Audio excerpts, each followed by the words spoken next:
नमस्कार, मैं पंकज प्रसून। दोस्तों, मैं एक कहानी सुनाता हूँ। ये कहानी सच्ची है।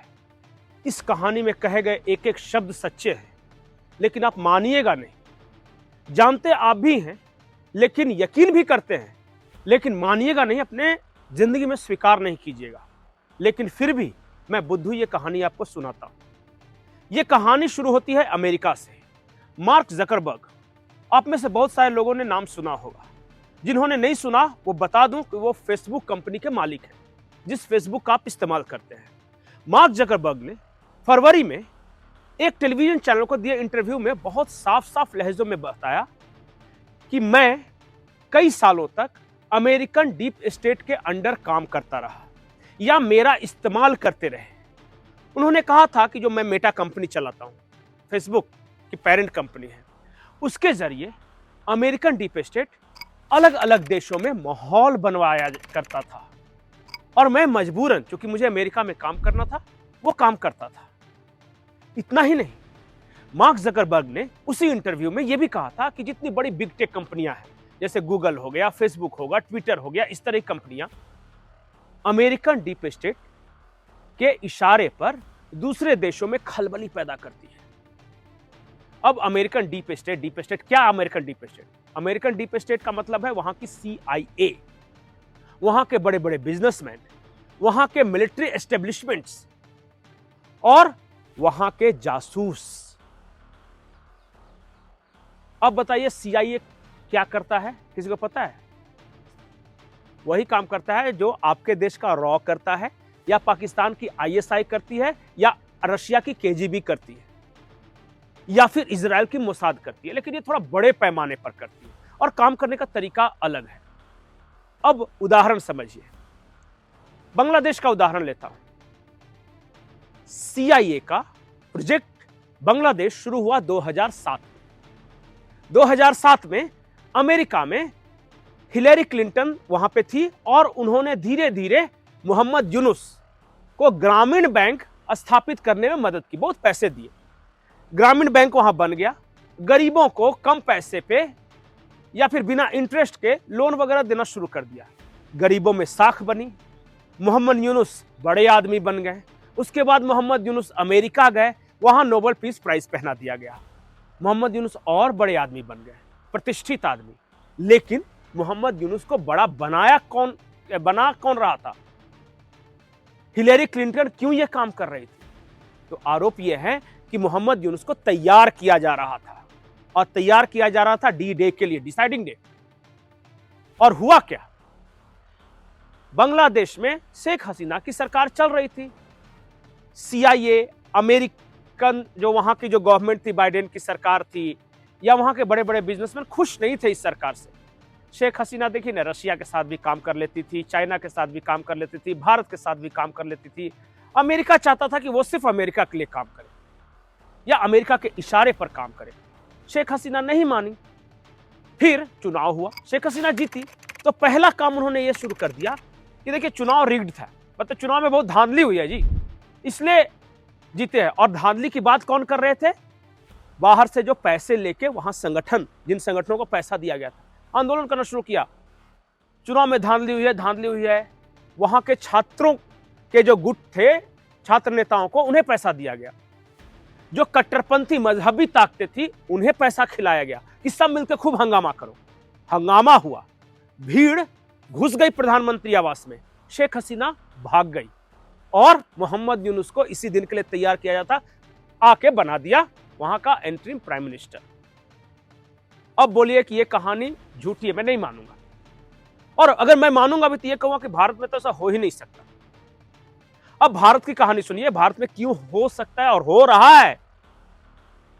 टारगेट अलग है। हो सकता है 2007 से वहां प्रोजेक्ट शुरू हुआ बांग्लादेश में, तो 2024 में आकर कंप्लीट हुआ। यहां भी प्रोजेक्ट शुरू हो गया है, कंप्लीशन डेट अभी नहीं पता है। धीरे धीरे ट्रायल एंड एरर कर रहे हैं। कभी शाहीन बाग में किसी को बैठा दिया, कभी किसान आंदोलन के नाम पे बैठा दिया, कभी जाति जनगणना के नाम पे बैठा दिया, कभी मणिपुर के नाम पे हंगामा कर दिया, कभी उत्तर बनाम दक्षिण भारत के नाम पे, तो कभी जातिवाद के नाम पे, कभी क्षेत्रवाद के नाम पे।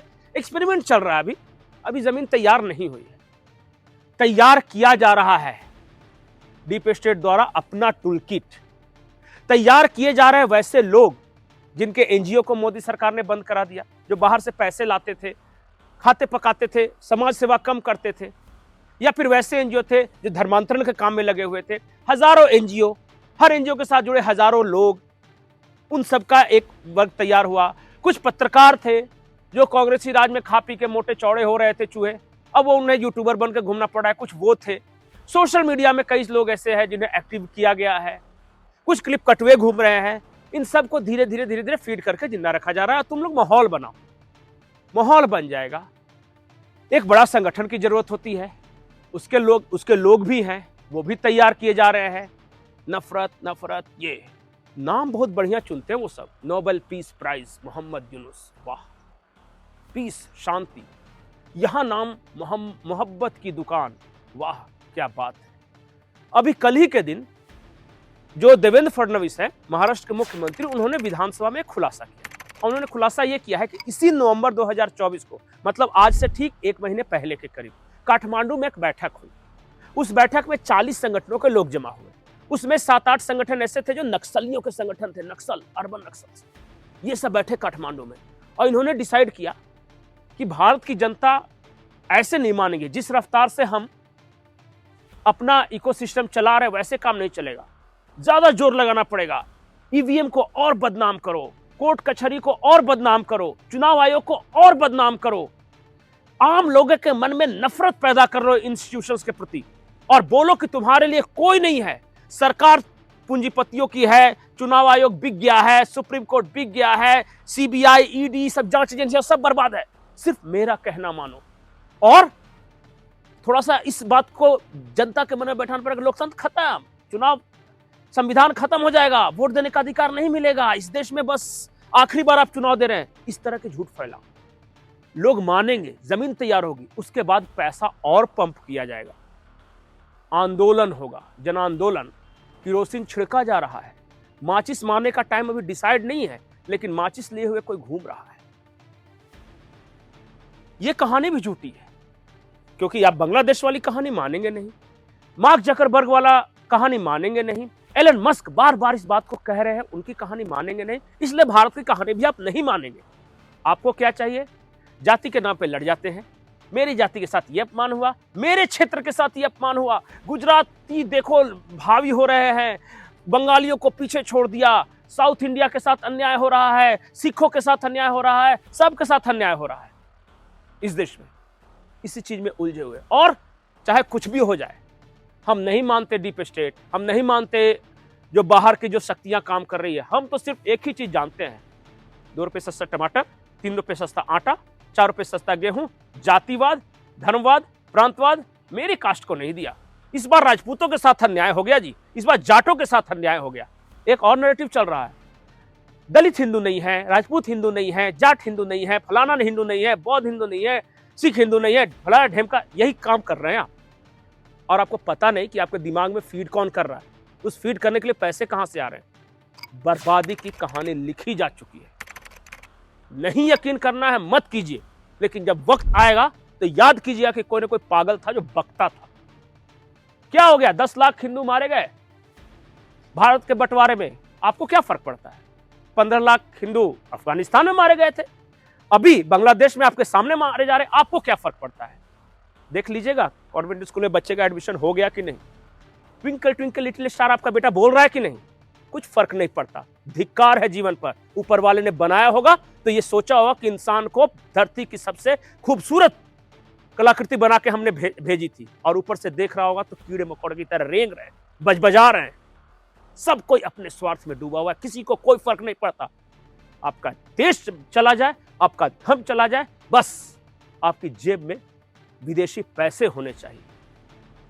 आपको शर्म नहीं आती, मुझे बहुत आती है। मैं सो नहीं पाता हूं, करवटें बदलता हूं, देश के लिए, धर्म के लिए। नमस्कार।